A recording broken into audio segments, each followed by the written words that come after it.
If I were to mention vigilante justice, I'm sure most of you would immediately think of Batman. I am vengeance. I am the night. I am Batman. A superhero that operates beyond the confines of the law, catching criminals on his own term with one absolute mantra that he never breaks.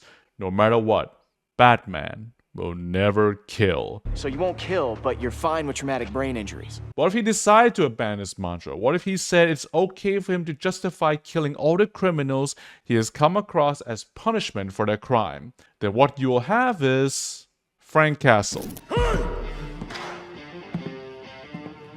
I'll dance with you. The Punisher. I mean, yeah, it's in his name. A vigilante justice who also lost his family to crime, but he has no qualm with taking the lives of criminals in return. And everyone knows his name at this point because he appears in Marvel Rivals, so... This right here is my favorite thing, ever. In the history of forever. I think about this every day. Okay, but hear me out. What if our vigilante is anime? Of course it's gonna be something anime related. Just look at my channel. What else do you think I'm gonna talk about? And let's say this vigilante of ours is so mentally far gone in her delusions of justice that it makes you wonder how the hell was this person allowed to be a police officer in the first place? Then what we have is this.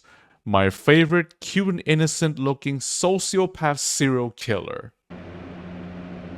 Excuse me, what the hell did I just say?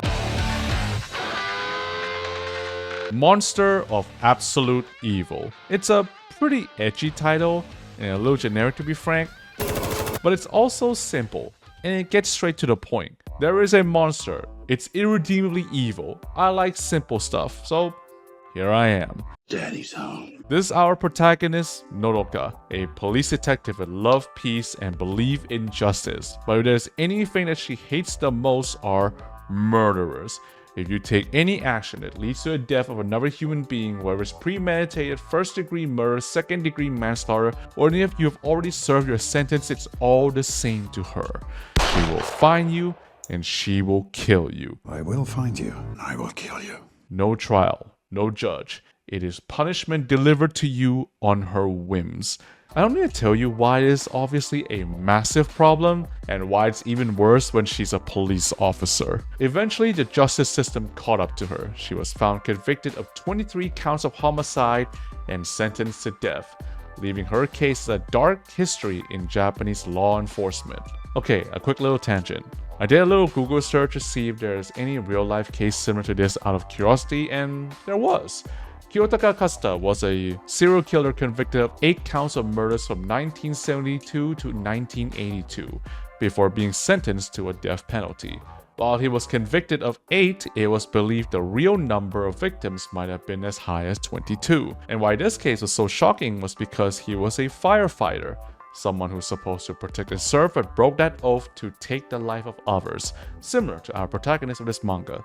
There's even a film based on him in 1984 called Rensoku Sashinki Reiketsu. So if you're a true crime enthusiast, here's a rabbit hole for you to dive in. I'm not going any deeper because that is beyond the scope of this video and this channel. Coming back to the manga, Nodoka, who should have been long dead, found herself being brought back to life. Well, kind of. You see, some unknown higher entity probably watched season 8 of Game of Thrones and thought to themselves, yeah, I can do better than this dumpster fire. And decided to bring back infamous serial killer of various backgrounds and have them fight to the last man standing. And she was only informed of all this because of another character named Rezi. Rezi has no recollection of who she was or why she's here. All that she remembers that she's supposed to assist Nodoka in this battle royale of serial killers, acting as sort of her manager / handler. And the prize for winning this death game? True resurrection. Freedom, being brought back to life with no string attached, and going back to doing whatever a serial killer does, I guess.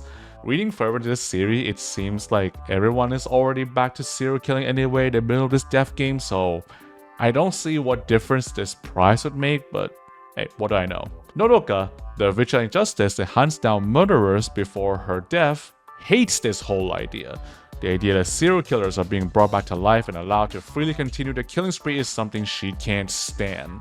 So she decided she has to win this death game to keep these heinous killers in their graves. If you think about it, it is absolutely hypocritical that she decided to win this death game just to prevent serial killers resurrecting when you know for damn sure she's going straight back to, oh, I don't know, killing.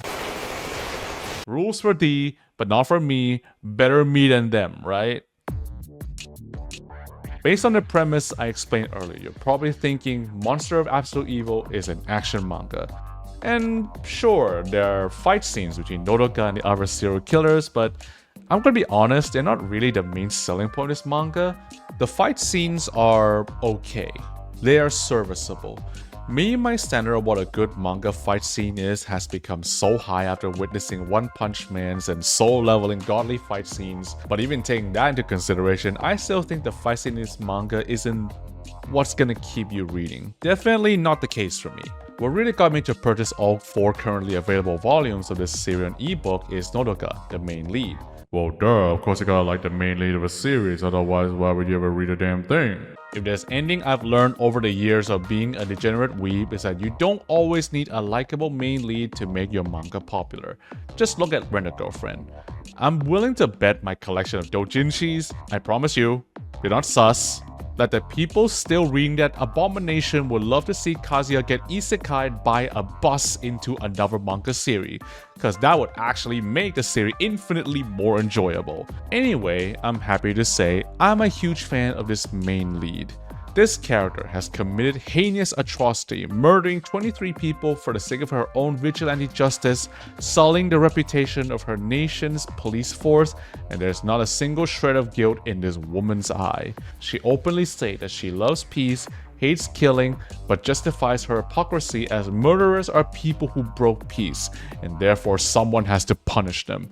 Might as well be me. Anyone with half a brain can see the blatant flaw in her logic, but that doesn't matter to her. She's fully convinced she's in the right and nothing can change her mind. Rules for thee, not for me. Also, you might be noticing something about Nodoka's facial expression throughout this entire video. It never changes. Regardless of whether she's feeling sad, happy, angry, she'll always have this dorky expression that you often see on an anime character that looks like their soul is flying out of their mouth. However, in this woman's case, she wears this expression while she nonchalantly justify and carry out her mass genocide. If this doesn't tell you that this woman is so far gone, no one could ever hope to fix her, I don't know what else will. Not even you, by the way. You're not him. I can already see the goddamn I can fix her comment in this video. Stop! It should have been me! You degenerate sinners. There's also an added effect with her unchanging expression is that you can never tell what she's thinking. I don't know about you, but I find people whom I can never tell what they're thinking or what they're doing next pretty f***ing creepy. Even her manager, Rezi, is definitely scared of her sometimes. Rezi is supposed to be this non-human, supernatural being assigned to act as managers to the serial killer participating in this game, and she can occasionally turn into a cute little bat-like creature sometimes, but even then, there are times where she's completely overwhelmed by Nodoka. All this is further amplified by the fact that very little about Nodoka past is actually revealed to us readers. The manga reveals more about our serial killer than our female lead. Their background, their motive for their serial killing. It makes them look more human and sympathetic than Nodoka. Nodoka's past is pretty much shrouded in mystery. Aside from the fact that she's a police officer turned serial killer, nothing else about her is known. Why did she become a police officer? What caused her to start her vigilante spree? What did she eat to get those abs? Forget anything else. That is the real mystery we need the answer for. I need to know the secret to that gain. Kagane! While I was writing the script, I realized I might be low-key exposing my preference in women. I like to clarify that no, I'm not into sociopath, I'm not into serial killers, I'm a firm believer of the motto, do not stick your dick in crazies. I just need to clear it up before I end this video. So, should you read Monster of Absolute Evil? Hell yeah, absolutely. Why the hell would I make this video in the first place if you shouldn't? But I think the more important question would be, would you like this series enough to keep following it? This is because I think that will mostly hinge on whether you like this female lead or not. Like I said earlier, the action scenes in this manga were serviceable. The premise of serial killer battle royale sounds interesting, but the genre is nothing new in 2026. I will say the world building is pretty decent though, because with all these notorious serial killers from different eras and backgrounds being brought back to life and gathered in one place, crime rate has skyrocketed, and the police force had no choice but to react.